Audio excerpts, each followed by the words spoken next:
Yeah, it's SBho. SBthoHQ. Supreme beat. SBtho. SBthoHQ. Supreme beat. SBtho. SBthoHQ. Supreme beat. SBtho. SBthoHQ. Supreme beat. SBtho. What up with it? What up with it? Supreme Beats Boxing Talk, you know what I'm saying? Interviews dope, you know what I'm saying? It's your boy Cadillac Red. I'm here with my brother. You hear what I'm saying? And we got another one for y'all, you know what I'm saying? We got Forestville, Maryland's own Alantez Fox. Alantez, you on the line with us? I'm on the line, man. It's Alantez. Oh, Alantez. I'm sorry. Yeah, I read it wrong. You know what I'm saying? But so what's good with you, homie? Thank you for coming on to the show. You know what I'm saying? Thank you for having me, man.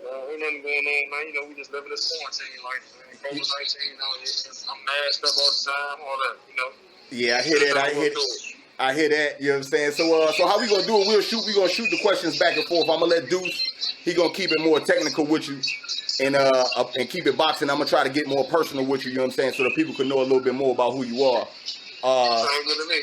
Speaking of the quarantine life, how have you been able to train and everything during the quarantine and all this? Well, first when we were quarantined, the gyms went open. We was doing a lot more training inside, doing a lot more running. And, you know, just like video training with my stuff and this and coach and stuff like that. You can't, you know, I wasn't trying to break too many rules and just, you know, jump out there, get in the gym, do what we want to do. But I mean, I got to get my work in. You know what I mean? Yeah, I hear that. You got something for him, Deuce? Yeah, won't you tell us who or what got you into boxing? Well, my father actually got me into boxing. We were playing football in Silver Hill, and some guys that I played football with on my team, they all went to the boxing. So my father said, "No, we should go to the boxing." I mean, from then on, so they went off to play football. I went off, but while I was playing football, I still was training the gym. So, you know, story from there. Okay. So looking at the box rec, and I seen a little bit of the highlights. You fought Boo Boo. When you fought Boo Boo, you fought him at what, 160? Yeah, 160. Okay, what did you take from that fight? Because me personally, I didn't really see him do too much, and maybe it's his style. I don't like his style.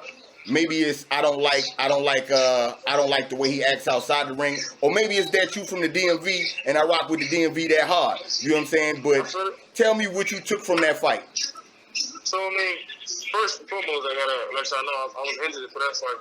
I tore my rotator cuff, my bicep, ligament in my elbow, my labrum. That's the cartilage that hold the shoulder in place and stuff. I tore all that, and then I kept trying to fight through it, but I didn't know what was going on with my shoulder. So I mean, I felt like Boo couldn't really dominate me, like he dominated the fights out of me, only because I'm a little different, and I think he was, because I can hit a little bit, he probably made sure take it slow. I think if you watch it on HBO. And you can hear his father saying, "Look, he still has a fight in him, man. Just keep on boxing, go ahead and win." Because he's not doing anything. Which I wasn't doing anything. I wasn't putting forth anything for real. He said, "Man, we just want to coach the big man." So, man, that's probably what he figured he banked a couple rounds, banked a lot of rounds, and then they might as well coach to the big man. All right. There be no knockout in there. Yeah, absolutely not. You know what I'm saying? Absolutely. What you got, dude? Yeah. So, what is it that you consider? What would you call your style? I feel like I'm an aggressive boxer puncher. Like where I'm boxing, I'll box everybody, I'll land, I'll maneuver you, but I also have enough power to make you respect what I'm doing. And I got 12 stoppages too. Touch your body, stoppages upstairs, That means I don't lock a punch fully, but it's more of an accumulation opposed to my opponent's out. All right. Okay, so you fighting at what's you fighting at? 168 now, right? Yeah. Okay. Do you plan on staying at that weight, or do you plan on moving back down? What's your plans for the future coming off the Rona? I think I plan on sticking at 168 for a little bit. see how I feel. And so I mean, this is my debut at 60. I fought above 60 before. This is my debut at 68 being the max. So I'm gonna see how I feel about it. I mean, if the money does itself, I wouldn't mind going down to 160 again for like a big opportunity. All right. So let's see for now. All right. What you got? All right. What would be your go-to combo? Go-to combo. I think it's a simple 1-2. Well, no, 1-2-3. I like my 1-2-3. That's a simple. That's pretty much my go-to right there. I like it the most. I think it's the softest. I think it's the quickest and most efficient combination I throw. Okay. Now, how tall are you? I'm 6'5". Say it again. I'm 6'5". Yeah, 6'5". Yeah, so you pretty tall at that weight class. Explain to me how you use your height and your strength going into fights. Well, first and foremost, it's the jab. You know everything behind the jab. Gotta see if they can figure that out. Figure out that puzzle piece. They can't figure out my jab. It's pretty much no need to go fast. No need to go fast. That, you know what I mean? Unless you want to really put on the show. Not only just being tall, being able to maneuver and move, but able to bend and change levels is a big advantage too. You see a lot of tall fighters that don't know how to move their upper body at all, or really move their legs though. So when you see when they get in a little bit of trouble, they sit out of luck. Yeah.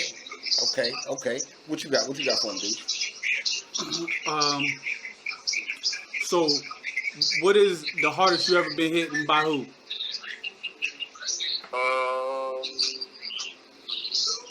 Okay. You know what? I got it. The hardest I've probably ever been hit was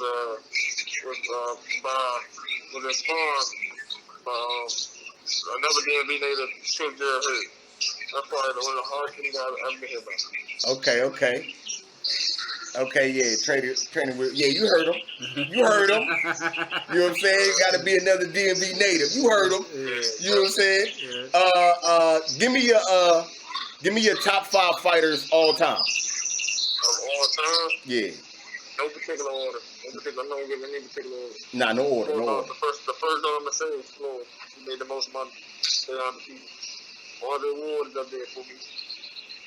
Definitely Andre Ward. He's gold medalist. I love Pernell's style. Van the Holy Spirit. That's 4 right there, right? And then I'm gonna throw the goat. In there. Ali. Okay. That's 5. Okay. What you got for him, dude? So, say we in like round 8. You know what I'm saying? You hit the corner. Would you rather be instructed or motivated? It all depends on the fight. You know what I'm saying? You can tell what a fighter needs. I think when the fight is going on. You know, for sometimes you just need motivation. Sometimes you gotta know them. Sometimes you need some more instruction. You know, well. All right. Okay. But I mean, I think me personally, I like to be instructed. I don't think I'll be losing extra motivation. I'll be motivated in there. You know what I'm saying? We ready to go. I'll be ready to go. Like, the fight is good. My fight against Lulu, I think my father was saying something. He was trying his hard to motivate me and everything, but I wasn't able to. My bad, hold on, y'all. My bad. Yeah. So, I mean, I really didn't have the means to perform right then and there. So, man, even though he was saying some things that might have been motivational regularly, I couldn't perform. So that makes a difference. You know what I'm saying? I think right then and there I need more instruction. Yeah. Okay. All right. Okay. Now, your last fight was Liam Williams, correct? Yeah. Okay, so I watched that fight. I was definitely upset. It looked like to me that you had jet lag. Did that taking the ride across the pond, did that do something to you, or what would you say was the factor? I mean, the factor in that fight. The biggest factor is taking up as much as man was. Man was a pretty good fighter at his own. So let's say that. But I would be hard headed going back into that. You know what I'm saying? When I went over there, I didn't know they didn't have people like Gatorade and stuff like stuff the fighters over here use regularly and we hydrate stuff like that. So I was like 4 or 5 pounds lighter than I needed to be. Okay. Yeah. And I, so, you know what I'm saying? It made me weak, it made me real weak in it. And I mean, that leg and stuff had a little to do with it, but like I said, I'm not going to say nothing to begin with. We came in and capitalized on the performance. I capitalized on the opportunity without the performance, you know, and then I just wasn't, again, I wasn't at my best to do anything about it. Yeah. All right. Well, speaking of being at your best, let us know your best performance or the one you were most proud of. I think my best performance part, the one I'm most proud of was my first time on Showtime. I took an opportunity to fight rest in peace, rest in paradise, Patrick Bates. But I took an opportunity to fight another undefeated fighter at that point in time. When I won for my first time ever on television on Showtime. So, you know, that was a beautiful experience. All right. So it's a lot of smoke at 168. Is it any? Give me the top 3 fighters that you say you would want to fight. At 68. Yeah. First and foremost, Canelo Alvarez, man, you want that money. Yeah. You know what I'm saying? I know my height and my movement is getting problems. We're going on ball problems. And just for my opportunity coming up, I mean, there's a chance that we fighting David Benavidez. I would like to beat David Benavidez at 168. Just because that's a hell of a milestone, I believe. You know, I think this is pretty good. I think he's a pretty good fighter all the way around. So, you know, beating him to just show my boxing prowess. And I think one more 168. I think another bellwether is Callum Smith, I believe. That's a tall guy. I think he's like 6'2" or 6'3". Yeah. Callum Smith. Yeah, that's his name, Callum Smith. So I think those 3 opportunities, all big, fights. Okay. Now Benavidez and Callum Smith, they both got height with them as well. Do you think that your height will be a problem for them? Definitely. I don't think they used to fight me by taller than them. Okay. I'm taller than both of them. Yeah, that's facts. Go ahead, Deuce. You got something for him?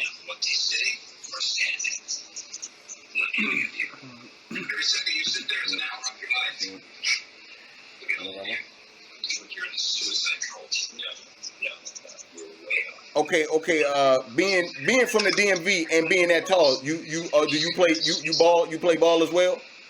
I played ball. I played ball when I was a kid. I started playing basketball when I was like 10 years old. I started playing football when I was like maybe 11. Okay, yeah. So and let me say this too. I didn't know I was gonna be this tall. My mother said she's the only one that really said it. And she is. She's basically the only one that said it. I knew he was gonna be tall because her father's 6'5". And the way that I was gonna be tall, I was really the smaller guy when it came to boxing. I was able to slide around everybody and everything. When I got taller, I just helped out. Like, damn, I already got this, but I got legs so I can move. I don't know what. Anyway, so let's get it. Okay. So basically, you kind of like had the center that could play point guard. You were short, so you learned how to fight as a little guy. Then you had the growth spurt, and now they got to deal with both sides of it. Absolutely. Okay. And what age did you have the growth spurt? I didn't get tall. Like, I was 8th grade. I probably was like 5'8", but between 5'7", 5'8". The summer after 9th, summer going into 9th grade, I ended up being like 6 feet, 6'1". Oh, okay. Hell yeah. And then after that, I just kept on. Real. I just capped out. I capped out about 22, 63. I capped out 965. Okay. All right. So what's the plans for coming back into boxing as boxing picks back up? What's the plan? Do you have any plans you can let us know about? The only plan is to just stay with, so you don't gotta get everybody. And every opportunity they provide, they big on. That's it. Okay. Every single opportunity they provide, just make big on. Like there's opportunity right here to be seen right here. One of the first or second shows on Showtime. Might be the third show on Showtime. It'll be the third show on Showtime. I'm just trying to let it be known I'm still here. I don't want to say I'm back, but I'm here. Okay. And so you coming back on Showtime. Now I'm gonna keep it funky with you. Here at the show, we were boycotting Showtime because of the whole Kali Malignaggi shit. But seeing as though he's been fired, we definitely will be supporting. We will be front row in front of our TV though. But we will be front row. We're gonna pay good money to watch the fights from the TV. You know what I'm saying? And we definitely gonna be cheering you on. Do you have an opponent? Yeah. I'm not gonna lie. His name escapes me because he's from Ghana, so he has a kind of. Okay. So you fighting a foreign fighter. Let me ask you this. Going to like going to Europe and fighting, is it wilder than just like visiting someone else's hometown in America? Say it one more time. Okay, like say if you fought an American fighter and you went to his home, is that different than going like to Europe and fighting, you know what I'm saying, in another country? Or is the fans kind of like the same? No, it's definitely different, man. They got different rules and regulations over there, different commissions and all that. It's when we go to London, I had no idea they didn't have Gatorade or they had Gatorade, Powerade, they had Pedialyte, stuff like that. Stuff amenities we used to have all the time at our leisure over in the States. They didn't have it over there. You know what I'm saying? We asked about like, if your baby gets sick or has diarrhea, what do you give them? Water. They said water. I was like, what? They have protein shakes and like that, but as far as the things we looking for, I guess I don't know if it's just because of the brands or what, but they didn't have exactly what we were looking for at all. Did they go out their way to make you feel like a foreigner? No. Actually, man, they were hospitable. Okay. Everybody was cool. You know what I'm saying? I felt like a foreigner just because I heard the accents all the time. But other than that, man, it was pretty good. It was a regular old experience to me. Okay. I'm grateful for the experience. All right. So when how many more fights do you think that you got until you start getting in championship contention?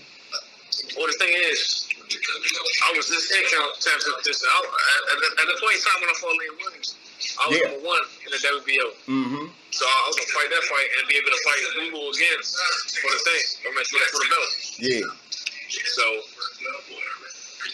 So you basically like a fighter too often. I say you basically like another fight and being right back in the contention. Yeah, exactly. One fight, get same one time. And do you plan on staying in the WBO or do you want to go another route? So this is the thing. You get ranked by all of the governing bodies at one time. Any point in time you fight, they choose to rank you where they want to rank you. You know what I'm saying? So okay. I'm not just in the WBO. I'm trying to be in all four of the ranking bodies. I mean, at the end of the day, I want to be an undisputed world champion. You know what I'm saying? Yeah. I got all four belts. Yeah, and that's. We won't get too many of those. We won't get too many of those anymore. But undisputed world champion. Is down like it's real. It's really rare. Last month down was Terrence Crawford. Yeah, and Usyk, Terrence Crawford. But yeah, I got you doing that. You got the skills to do it. You know what I'm saying? You got the skills. You got the attributes to do it. So and you know what I'm saying. We rooting for the home team all day anyway. So yeah, you know what I'm saying. We definitely got you doing that.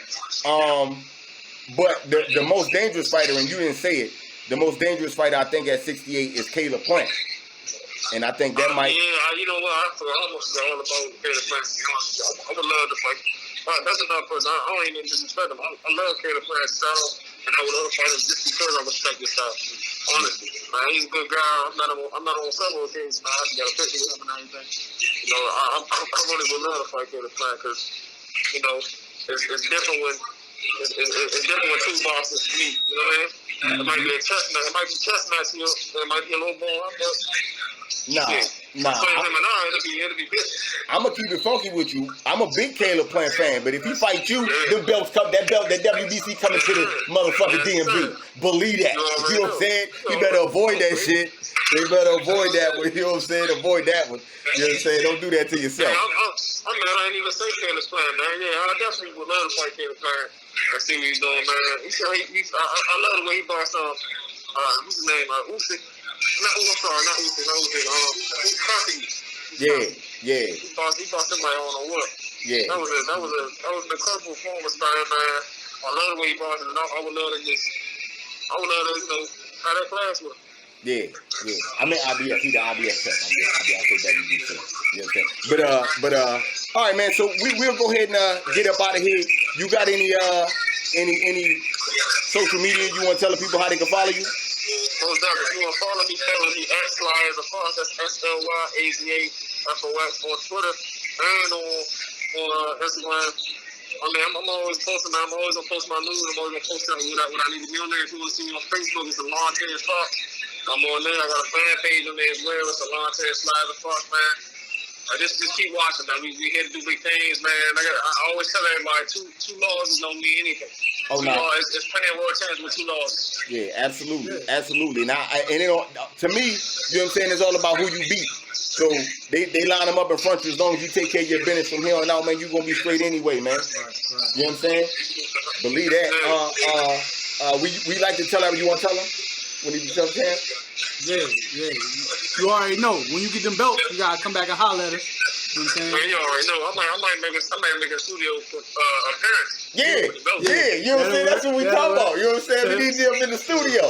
You know what I'm saying? Definitely. That'll definitely do some things. So bring the belts with you. Bring the belts. Yeah, you definitely gotta bring the belts with you. You know what I'm saying? Bring the belts with you. You know what I'm saying? Before we get out of here, we'll keep it DMV, and we've been talking about this. We're gonna talk about this on the show and everything. Gary Russell Jr. saying that Terrence Crawford didn't respect his jaw and he had to tap it. What's your opinion on that? Look, I don't do gossip and shit like that, but okay. Bottom line is what he's saying is the truth, man. I heard the grapevine, and what he's saying is the truth, man. They did get into it at one of the I think the Olympic training centers, or one of the it might have been a high time to return or something. They got to fight. When they didn't get to fight, I heard Gary just stole it. You know what I'm saying? So Gary ain't no. I know Gary for a long time. Yeah, if he's saying he hit somebody, he ain't just capping. He don't just BS about it, man. He don't say, I won't. He will take somebody's chance. He's done that. He's been doing that for years. Yeah. He an OG out here. You know what I'm saying? Y'all better learn. If you ain't learned nothing, you better learn to respect the DMV around this motherfucker. I know that. You know what I'm saying? But yeah, man, we gonna get up out of here, man. Thank you for coming through. You know what I'm saying? And I appreciate y'all having me, Yeah. man. We'll definitely hit you up and chop it up with you. You know what I'm saying? And we're gonna try to get you up in here for sure. All right, man. I'm gonna let y'all know after this fight, my man. Hopefully y'all can call me after this fight, man. I'm trying to get y'all some good news. We y'all got that important to talk about. Yeah, believe that. And you know we gonna watch it. We gonna definitely cover that thing. You know what I'm saying? All right. Appreciate y'all, fellas. For sure. Supreme Beast Boxing Talk. You know what I'm saying? It's your boy Cadillac Breed. You know what I'm saying? I'm here with my brother. Deuce Lac. You know what I'm saying? We had Alantez Fox on the phone. And yeah, man. Fuck with us, man. What?